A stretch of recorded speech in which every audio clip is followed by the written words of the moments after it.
patunayan niya kung malinis siya, magpa-drug test lang siya. Eh, hindi kayang gawin. Ako po, magpa-drug test ka na! sasabihin ko po ngayon sa inyo sa harapan nyo, pag nagpa-drug test si Bongbong Marcos at nag-negative, titigil na po ako sa rally po ito. Yan! Pero nakailan after 1 week, ang kanyang pagnanakaw. Kasi ho, kung nasa matinong pag-iisip siya, hindi po magyayari ang kurakot dito, kurakot doon. Tama! Agree! At hindi rin po mapapabayaan ang ating bansa. Ang presidente ang siyang may pinakapangyarihan sa lahat ng pinagkatiwalaan ng tao. At nakalagay din po sa Bill of Rights natin sa ating konstitusyon, pag mayroong aggression, opresyon, pagluloko sa taong bayan o sa gobyerno, karapatan po natin na tayo po ay tumayo, lumabas, magsalita at ihayag ang mga dismaya at anomalya sa ating gobyerno. Nakakalungkot ng tingnan, karamihan po sa naghahangad na maging maayos ang bayan na to, kami po mga senior citizen. Kaming mga senior citizen ang tumatayo para sa susunod na henerasyon. Saksi po ko sa lahat ng people's power. Pero sa lahat ng nasaksihan ko, ito yung pinakabalasumas. Ito yung malawakang sabuatan ng mga taong gobyerno.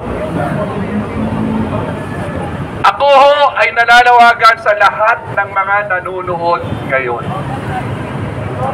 Alam ko po, hirap na rin kayo. Alam ko po na nangarap din kayo na umasenso ang buhay at ang pamilya natin. Hindi po sapat na tayo po ay manahimik. Habang kayo, karamihan sa atin ay tahimik, karamihan sa atin nababayaran, at higit sa lahat, ang kumakampi, ang sumisigaw na panagutin ang mga korap, ayaw nila panagutin yung presidente na siya ang may administrative power. Lahat po ng power nasa kanya na.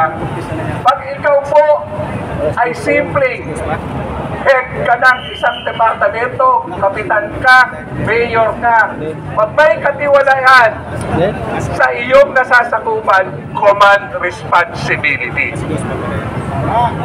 Kompleto ka sa budget, kompleto ka sa lahat ng tao, hindi mo pwedeng sabihin wala kang alam.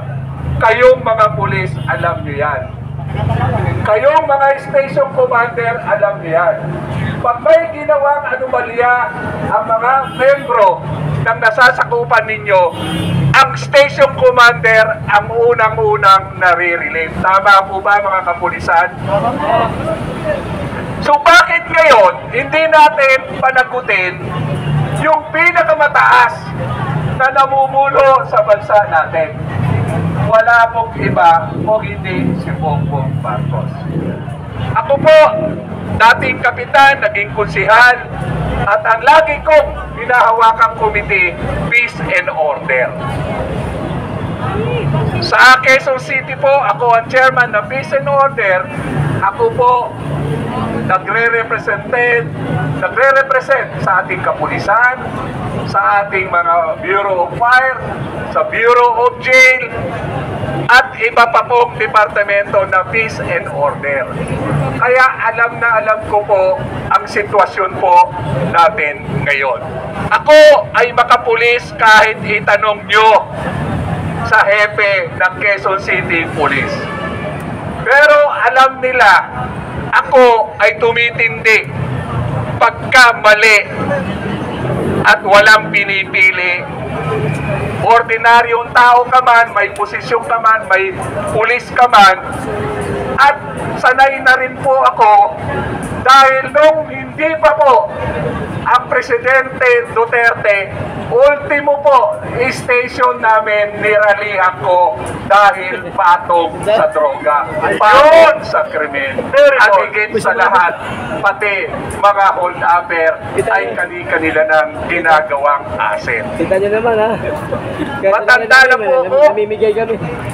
67 years old na. Kami binabayaran, kami Mapalad lang mo Kami ako namimigay, hindi dahil kami bayaran. puro professional na ang anak ko. Anak din po ako na isang mahirap, isang Bisaya.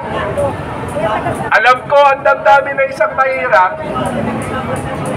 Naswerte po ako, nabiyayaan ako ng ating Panginoon. Kaya ang sabi ko sa ating Panginoon, Lord, wala akong maisusukli sa iyo kung hindi ang magsilbi ng tama. Wala akong ibang contribute sa iyo kung hindi lumaban sa mga hindi tama. Kaya po, sana kayo na nasa inyong mga tahanan, pagbigay po sana kayo ng oras, panahon para sa bayan natin. Kung hirap na hirap po kayo ngayon sa inyong kalagayan, kung mananatili kayong tahimik at walang pakialam, lalo po kayo maghihirap. Tama! So yun lang po, at mamaya marami pa po tayong pag-uusapan. Hinihintay lang po natin ang iba po natin. Maraming salamat, Councilor ng Quezon City, Tatay Rani Lodovica. Mabuhay! Mabuhay po! Tatay Ben, sabayan mo ko ang panuwagan ng bayan. Marcos resign! Aristohin! Ikulong sa selda 13! Marcos resign! Aristohin! Ikulong sa selda 13! Yun! Mga kababayan, may magsasalita po. Bago ang lahat, no? Buong araw tayo dito. Uwi tayo 5 a.m. bukas. Hindi. Mamaya po, uwi din tayo. Okay, nanay, halika, ikaw muna. Halika. Ikaw ang sunod, sir. Okay. Isang nanay po ang magsasalita at ipapahayag niya ang saloobin niya kung bakit ang tamang panawagan Marcos resign layas. At dito ang magsasalita, puro ordinaryo, kahit sino. Magsalita kayo sa damdamin, walang pili dito. Hindi doon para sa kabila, may pili magsalita.